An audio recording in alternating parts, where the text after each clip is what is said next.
Sejam muito bem-vindos a mais um TV Pet Show.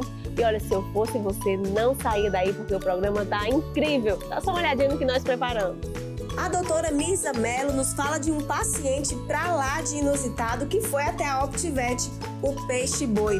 E o doutor Vitor Lacerda nos fala sobre os principais motivos da dificuldade nos movimentos dos nossos pets. E ainda tem Meu Pet é Lindo, não vai perder, hein? Apoio Cultural, OptiVet, oftalmologia veterinária e diagnóstico avançado. Na OptiVet o cuidado e a excelência andam juntos. Exclusiva ambulância para transporte de animais totalmente equipada. Novos exames de ultrassonografia. Tomografia computadorizada multi-slice 16 canais, com tempo reduzido de anestesia. Laboratório de análises clínicas. Atendimento estendido até 21 horas e muito mais. A excelência que você confia é OptiVet. Gente, eu estou aqui com o Dr. Vitor Lacerda, médico veterinário, neurologista e ortopedista. Tudo bem, doutor Vitor? Tudo bem, e você? Tudo bem, graças a Deus. Muito obrigada por aceitar nosso convite.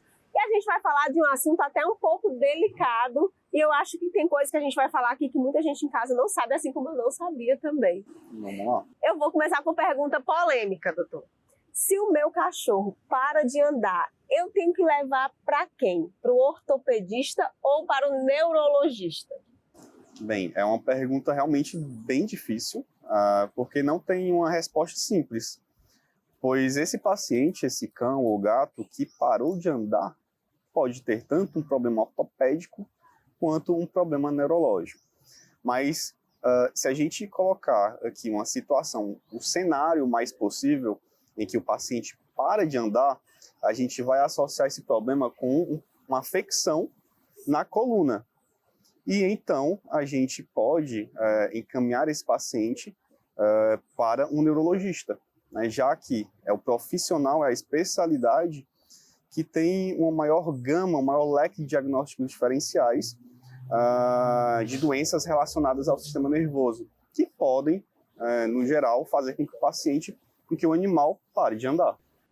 É por isso que eu comecei com essa pergunta, porque eu acho que muita gente em casa vai pensar logo no ortopedista. Eu não sabia que poderia ser um problema neurológico, mas depois que eu conversei com o senhor, fez muito sentido.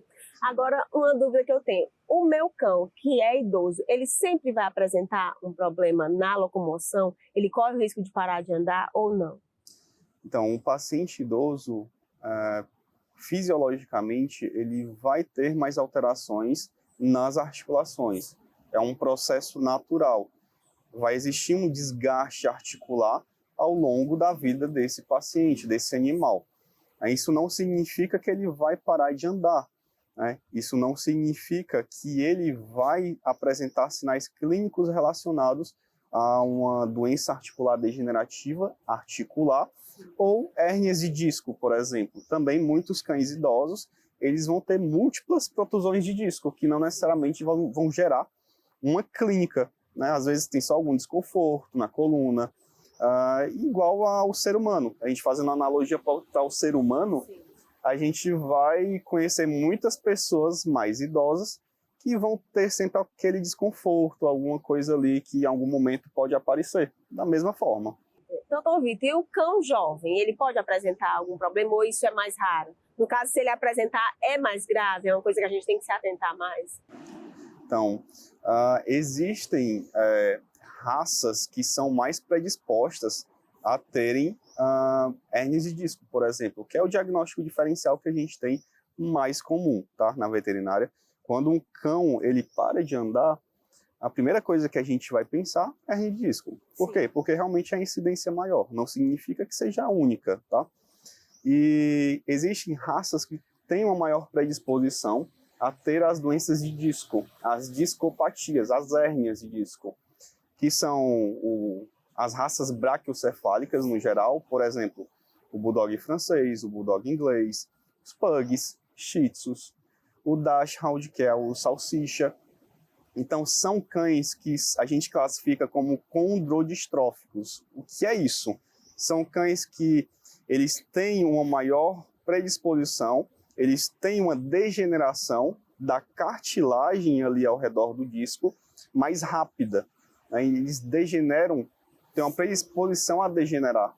E aí esse disco pode protruir ou extruir para dentro do canal vertebral, causando a compressão medular e fazendo com que o paciente possa vir a parar de andar.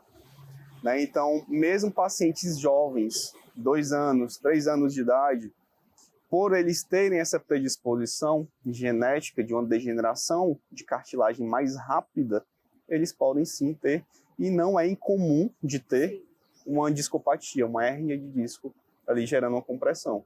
E agora que você falou nisso, eu imagino que quem está em casa que é tutor dessas raças já deve ficar tenso. E aí eu pergunto, tem como eu fazer algo para prevenir se eu já tenho cães que têm uma predisposição? Ou então tem um tratamento que seja eficaz? Tá, vamos lá. Esses cães que têm uma maior predisposição a ter uma hérnia de disco, que são os condrodistróficos, que eu já citei, a gente sempre recomenda para todos eles alguns cuidados a mais. Por exemplo, o controle de peso. Né? Não permitir que esse animal ele se torne sobrepeso ou obeso. A médio e longo prazo, isso vai gerar um prejuízo se esse cão estiver acima do peso, tanto na parte ortopédica quanto na parte neurológica. Cães que têm uma predisposição, a gente tem que evitar atividade física intensa, que possa sobrecarregar mais as articulações, que possa gerar uma sobrecarga maior na coluna desse cão. Algumas atividades também, como ficar pulando, saltando de cadeiras ou camas mais altas, ficar subindo e descendo de escadas de forma descontrolada, tudo isso, no final, pode gerar algum prejuízo, ou esse paciente, esse cão, esse gato, ele pode vir a apresentar um problema de forma mais precoce, se não tomar esses cuidados. É válido, doutor, colocar rampas ou escadinhas, no caso se a cama for alta ou o sofá, é válido fazer isso? Isso previne também? Sim, com certeza. A rampa, para mim, é o principal. Se existem, por exemplo, os salsichas, tem alguns salsichas que são mais gordinhos também, colocando a rampa, isso já ajuda bastante. Né? A gente não vai ter mais o problema do impacto, que pode fazer com que exista uma extrusão de disco aí a partir desse impacto. Agora eu tenho que perguntar, não posso deixar de perguntar. E gato, doutor?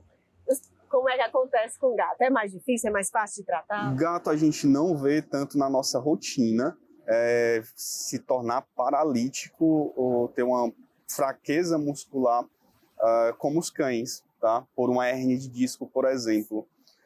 Quando um gato ele perde os movimentos dos membros de trás de forma aguda, de repente, a primeira coisa que a gente vai pensar é que ele possa ter tido um trombo, por exemplo, tá? Esse trombo que saiu lá do coração e parou, bloqueou o sangue que deveria ir para os membros. Sim. E aí, devido à falta de irrigação, ele não consegue, então, mais movimentar, ter a função desses membros. Então, gato é realmente uma história separada dos cães, é totalmente diferente, é um outro grupo que difere em relação aos diagnósticos diferenciais que a gente vai pensar quando o gato ele perde o movimento dos membros. Doutor, eu me empolgando aqui, o tempo já passou com as perguntas. Eu tenho certeza que quem está em casa vai ter dúvidas com relação a isso. Se o senhor tiver tempo para depois voltar e responder as perguntas dos nossos telespectadores, eu vou ficar muito agradecida. Beleza. Doutor, antes de encerrar, por favor, fale suas redes sociais para quem quiser acompanhar seu trabalho. Quem quiser me acompanhar, seguir meu trabalho, vocês podem me seguir no Instagram, @VictorLacerdaVet. Lá eu sempre posto stories, casos dos mais variados, das mais variadas afecções e complexidades. Doutor, mais uma vez, muitíssimo obrigado por dispor o seu tempo aqui. De nada, foi um prazer. Pet Show.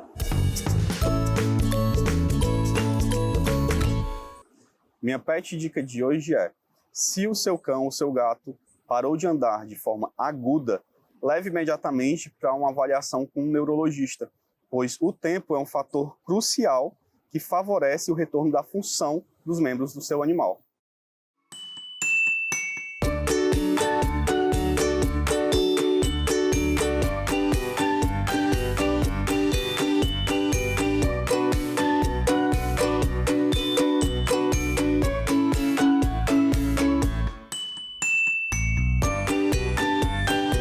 Música